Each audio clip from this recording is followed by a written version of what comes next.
transition to one of the most anticipated matchups of Week 15 in the NFL. It's Dak Prescott versus Josh Allen.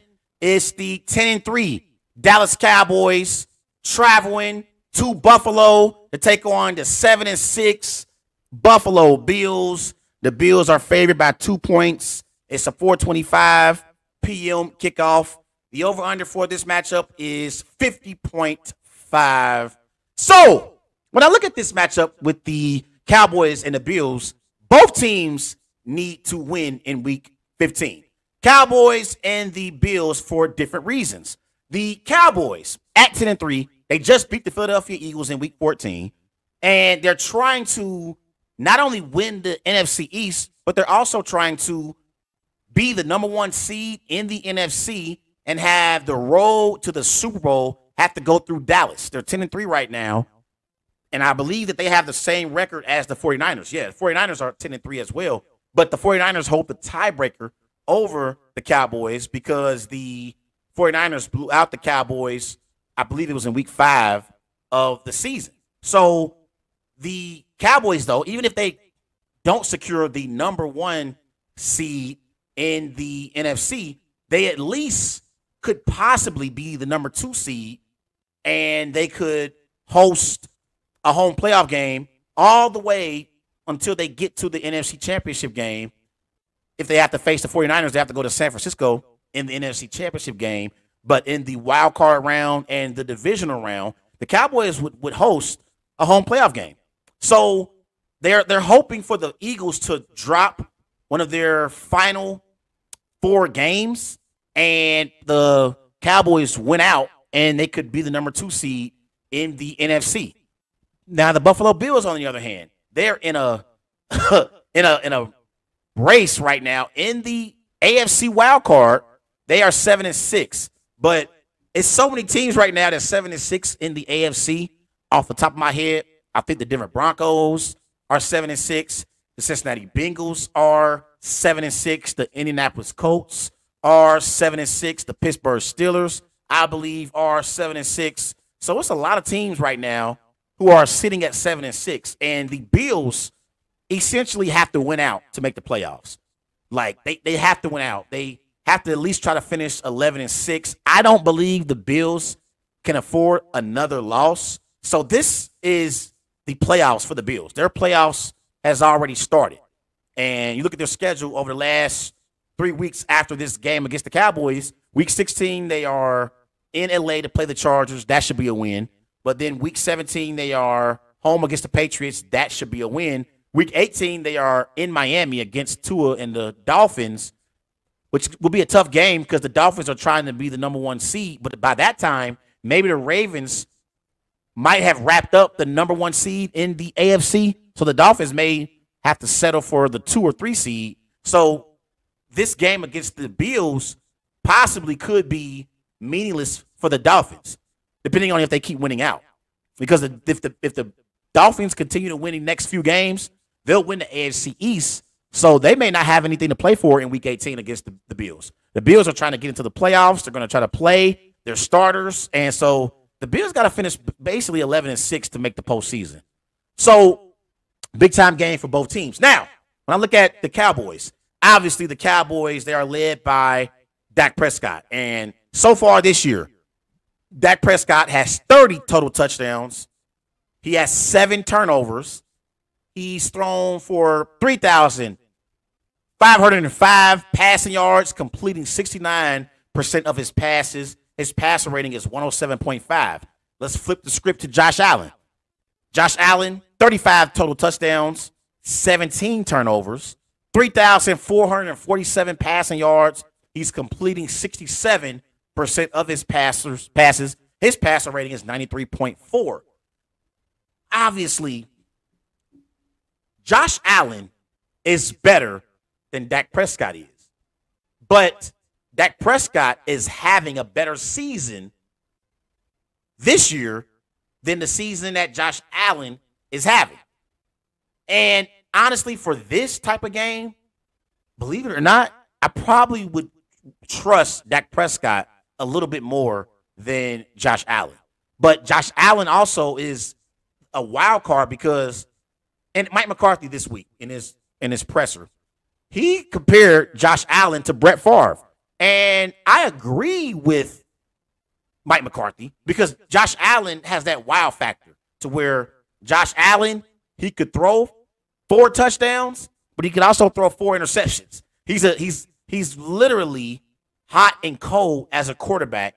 And Josh Allen, it's really not about if he's going to give you an opportunity from a defensive perspective to create a turnover. It's about when. And it's the same with Brett Favre. So I agree with Mike McCarthy, but Brett Favre was a little bit better than Josh Allen was. Brett Favre had won multiple NFL MVPs. Like, you look at, if you compare Josh Allen in his career at this point and Brett Favre had already won, I believe, 2 NFL MVPs. And so Brett Favre also led the Packers to 2 Super Bowl appearances. Now, they only won 1 of those Super Bowls, but Brett Favre, I would say, is a little bit more accomplished than Josh Allen is. Now, the thing about Josh Allen, we know that, again, as a game changer, Josh Allen is a top 10, maybe even top 5 quarterback, depending on who you ask, in the NFL. But Josh Allen is not on the level of a Lamar Jackson or a Joe Burrow or Patrick Mahomes, in my eyes. He's not.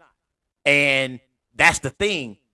I've never really looked at Josh Allen as being the best quarterback in the NFL. But Josh Allen is still a top 5 quarterback and one of the best quarterbacks in the league. So I think that at one point there was a time where Brett Favre was the best quarterback in the NFL, and he was balling. But I look at the Cowboys, right? Cowboys are playing some great football. You can make the argument that the Dallas Cowboys are the hottest team in the NFL right now. You look at what they've been able to do since the beginning of the season. The Cowboys, they haven't scored less than 23 points since like week 5, and they are averaging this year 32 points per game. Dallas Cowboys this year are averaging 32 points per game. That's ranked first in the NFL. Obviously, you're led by Dak Prescott, an MVP candidate, but at receiver, you got CeeDee Lamb. You got Brandon Cooks, who's been playing some nice football over the last few weeks. You got Michael Gallup as well. At tight end, you got Jake Ferguson, okay? And I think Jake Ferguson has been a reliable option at the tight end position for Dak Prescott in this offense. And in the backfield, you got Tony Pollard. And Tony Pollard is having a decent season. But I like the Cowboys' offensive line. You got Tyler Badaz at center. At right guard, you got Zach Martin. You got Terrence Steele at right tackle. But I love the left side of their offensive line. Left guard, you got Tyler Smith. Left tackle, you got Tyron Smith. So this Cowboys offense has been the best offense so far this season. They're putting up a lot of numbers offensively. They really, really are. Now, defensively, they have a pretty solid defense, and they're playing some good football. DeMarcus Lawrence up front. Obviously, you got one of the best defensive players in the NFL, Micah Parsons. Okay, you got Damone Clark at linebacker in that secondary. You got Stephon Gilmore. And you also have Deron Bland. Now, Deron Bland is one of those defensive backs. He can give up a touchdown, but he can also take a pick 6 the other way for the Cowboys. So I noticed over the last few weeks, the Cowboys, they played against the Seahawks in Week 13, so they were playing against DK Metcalf. And also in Week 14 against the Eagles, they're going up against A.J. Brown. The Cowboys made an adjustment. They put Stephon Gilmore, the veteran, on DK Metcalf in the second half, I believe. And in the game against the Eagles, they had Gilmore matched up against A.J. Brown. A.J. Brown, honestly, in that game against the Cowboys, he didn't have a great performance. A.J. Brown in that game, 9 receptions for 94 receiving yards. That just shows how great A.J. Brown is. But anytime you can hold A.J. Brown under 100 yards, I would say that's a pretty successful job by that defense. So Cowboys defensively, they're starting to come together. If they continue to play complimentary football, they will be one of the best teams heading into the playoffs. Now you look at the Buffalo Bills. Obviously, they're led by Josh Allen. In the receiver room, you still got Stephon Diggs, you still got Gabe Davis. But for me, I don't feel like Davis nor Diggs I don't feel like they've been playing great. Like I really don't. I look at what they were able to do against the Chiefs. Diggs had 4 receptions for 24 receiving yards. Gabe Davis, he didn't even have a catch. So in order for the Buffalo Bills to win out and make the playoffs, they're going to need more production from Diggs and Gabe Davis in their receiver room. They're going to need it. Their tight ends, Knox and Kincaid and Cook in the backfield as their running back, that's not going to be enough. That's not going to be enough. Now, I do believe that James Cook, their running back, he has to be the X factor down the stretch for the Buffalo Bills. You can't just rely on Josh Allen each time you have the ball as an offense. This season, the Bills, they are ranked 10th in the NFL. They average 122 rushing yards per game. So that's very, very, something that's great for the Buffalo Bills and something they can build upon as we get into December football and possibly them going to the playoffs. You got to be able to have a running game. James Cook has done a tremendous job, but they're going to need Stephon Diggs and Gabe Davis again to step up in this offense for them to produce at a high level. Kincaid and Knox as tight ends, they're solid, but you need Diggs and Davis. You got to have those two. Now, defensively, we know Sean McDermott is known for his defense, but defensively this year, with all their injuries, no Milano, no Tre'Davious White, they haven't been great this year. They're tied for 17th on third downs. They give up 39% on third downs. They give up 341 total yards per game. That's ranked 14th. They give up 114 rushing yards. That's ranked 19th. You got to get better defensively. You got to get better. You still got Von Miller on that defense. Ed Oliver. Okay. They did trade for Rasul Douglas earlier this season, but they've got a lot of injuries as a defense. So in order for the Bills to win games, they got to rely on Josh Allen.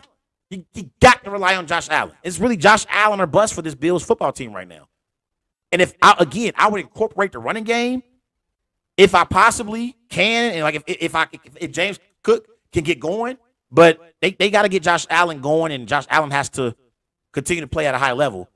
And in the Chiefs game, they only scored 3 points in the second half. 3 points. You're going to have to score more than 3 points in the second half if you're going to beat the Dallas Cowboys. So this is going to be an interesting matchup. I feel like, even though Josh Allen overall is better than Dak Prescott is having a better season than Josh Allen currently is having.